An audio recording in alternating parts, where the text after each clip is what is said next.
सिर्फ एक चुटकी रंग से क्या आप अपनी सेहत को धोखा दे रहे हैं?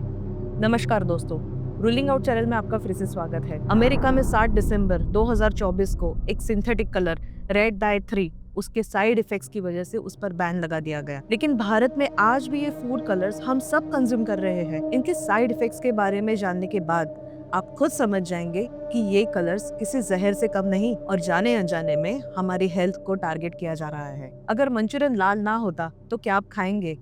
अगर कैंडीज रंग बिरंगी ना हो तो क्या बच्चे उनसे अट्रैक्ट होंगे? ह्यूमन साइकोलॉजी के हिसाब से हमारा ब्रेन कलर्स को सबसे पहले प्रोसेस करता है और उसके बाद स्मेल और टेस्ट को प्रोसेस करता है। और बच्चे भी बोलने से पहले कलर्स पहचानना सीखते हैं। सिंथेटिक फूड कलर इंडस्ट्री का टारगेट होते हैं बच्चे। Cookies, ice cream, cereals, candies, ketchup, cold drinks, chewing gums, jams, cakes, Indo Chinese street food, chips और ना जाने कितने प्रोडक्ट्स में इन्हें उपयोग किया जाता है। यूरोप में हर पैकेज फूड जिसमें सिंथेटिक कलर यूज होते हैं उन पर एक कंपलसरी वार्निंग लिखी होती है, may have an adverse effect on activity and attention in children। In food colours की वजह से allergies, tumour of adrenal gland and kidney, asthma, bone marrow disorders, liver disorders, thyroid tumours जैसी बीमारियां भी सामने आई है। हमने जब एक कैंसर सर्जन से सिंथेटिक कलर्स के साइड इफेक्ट्स के बारे में बात की तो सुनिए उन्होंने क्या कहा। थायराइड कैंसर की अगर हम बात करें 2014 में सिर्फ 2 से 3 केसेस 1 लाख में होते थे ओके और अभी जो हो रहे हैं आफ्टर 10 इयर्स 10 साल के बाद 2024 अगर हम देखें 100% राइज यानी उससे डबल हो गए हैं। ओके यानी पर lakhs around 5 to 6 5 to 6 cases yes yes उसमें भी जो अभी फूड हैबिट्स लोगों की जो चेंज हो रही है फूड में भी अगर आप बाहर का देखोगे तो अट्रैक्टिव करने के लिए कलर्स डालते कलर्स यूज करते हैं, फ्यूम्स डालते हैं, कलर्स डालते हैं तो अट्रैक्टिव लगे पर वो देखते नहीं कि अंदर हम क्या कलर्स खा रहे हैं। यू आर सेइंग कि फूड कलर्स की वजह से Yes, भी ये थायराइड कैंसर हो सकता है इरिथ्रोसाइन करके है जो रेड डाई 3 है रेड डाई 3 वो एक्चुअली 1990 में वो यूएस ने बैन कर दिया। तो इंडिया में अभी भी यूज होता है वो कभी? इंडिया में यस कहीं कहीं पे यूज होता है तो पहले कॉस्मेटिक्स में यूज होता था धीरे धीरे वो फिर आया कि भाई चेरी को लाल करना है या किसी फूड को अगर हमें ज्यादा रेड कलर को दिखाना है राइट तो उसके लिए वो कलर यूज होते हैं तो उससे क्या होता है कि जो हमारे लीवर के जो सेल्स होते हैं वो उसके डीएनए को डैमेज कर देता है और वो डीएनए को डैमेज इस तरह से करता है कि वो थायराइड के फंक्शन को भी इनहिबिट करता है। तो यानी जो थायराइड के जो हमारे हार्मोन्स होते हैं जो T3 और T4 जो थायरोक्सिन जो हमारे हार्मोन्स होते हैं तो वो फिर एक्चुअली नॉर्मल सेल पे वो बाउंड नहीं हो पाते हैं। उसके डीएनए ऑलरेडी डैमेज है। 1856 में विलियम पर्किंस एक ब्रिटिश केमिस्ट ने एक एक्सपेरिमेंट में एक्सीडेंटली मोवे डाई की खोज की जो कि पर्पल लिक्विड था और वर्ल्ड वॉर 1 के वक्त ये फैब्रिक कलर्स यानी कि टेक्सटाइल इंडस्ट्री में यूज होता था।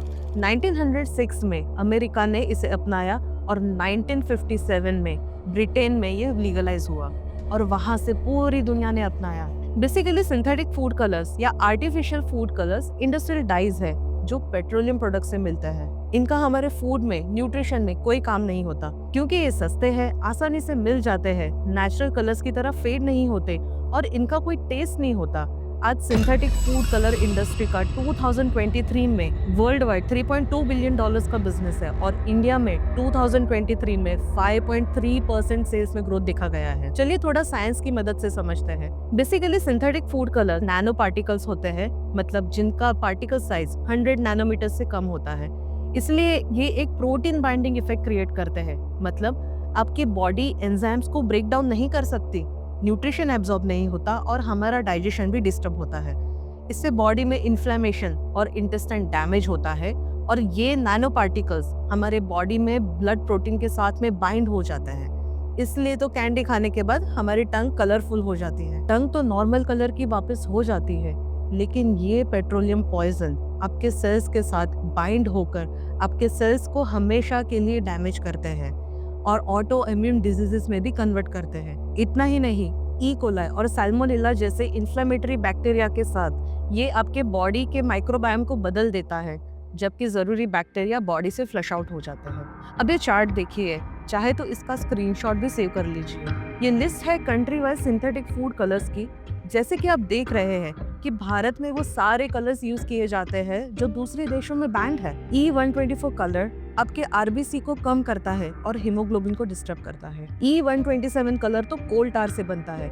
1990 में इस कलर के कंजम्पशन से लैब रैट में कैंसर के लक्षण पाए गए थे। बच्चों में होने वाली एक बीमारी ADHD में इंडिया में पिछले 5 साल में 22% इंक्रीज देखा गया है।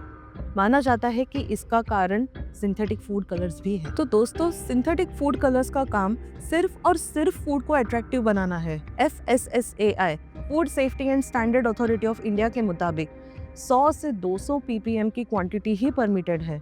ये कलर्स एक स्लो पॉइजन का काम करती है। पैकेज फूड पर तो लेबलिंग होता है, लेकिन ऐसी कितनी जगह है जहां पर इन पर कोई नियंत्रण नहीं। बर्फ के गोले में सिंथेटिक कलर्स भर भर के डाले जाते हैं। मेले में मिलने वाली कॉटन कैंडी में स्ट्रीट फूड जो लोग शौक से खाते हैं, यहाँ तक कि हमारे सबकी फेवरेट पानी पूरी के पानी में भी सिंथेटिक कलर्स डाले जाते हैं। शादियों में फूड कैटरर्स कितना सिंथेटिक कलर्स यूज करते हैं जिसका कुछ पता नहीं होता। 11 मार्च 2024 कर्नाटका में मंचूरियन और कॉटन कैंडी पर बैन लगा दिया गया क्योंकि इसमें आर्टिफिशियल फूड कलर्स यूज होते थे। 16 अक्टूबर 2024 हजारों की संख्या में केलॉग्स कंपनी के हेडक्वार्टर्स मिशिगन में बच्चों के सीरियल्स में ऐड किए जाने वाले फूड कलर्स के अगेंस्ट पेरेंट्स प्रोटेस्ट पर उतरे। ऐसे कई न्यूज़ आपको इंटरनेट पर मिल जाएगी, लेकिन फिर भी हम इन कलर्स को खूब यूज करते हैं। दोस्तों, रेगुलेशंस को चेंज करना हमारे हाथों में नहीं, लेकिन इस जानकारी के जरिए हम कम से कम कलर्ड फूड को अवॉइड कर सकते हैं। पैकेज फूड पर लेबलिंग चेक कर सकते हैं और अनपैकेज फूड में विदाउट कलर की मांग कर सकते हैं। बच्चों के फूड में हो सके उतने नेचुरल फूड कलर्स को अपनाएं, जैसे कि सैफरन, बीट, गाजर, पालक, और अपनी क्रिएटिविटी से आप कई नेचुरल कलर्स को बना सकते हैं। बच्चे हमारे देश का भविष्य है, उनके स्वास्थ्य सुरक्षा की जिम्मेदारी हमारे हाथों में है, इसलिए खुद स्वस्थ रहे और देश को बचाए। मैं मानसिता से रूलिंग आउट चैनल की तरफ से फिर मिलूंगी आपको एक और वीडियो के साथ। तब तक इस वीडियो को एक पेरेंट्स तक जरूर भेजें, इससे जागरूकता बढ़ेगी और देश का भविष्य स्वस्थ रहेगा। जय हिंद।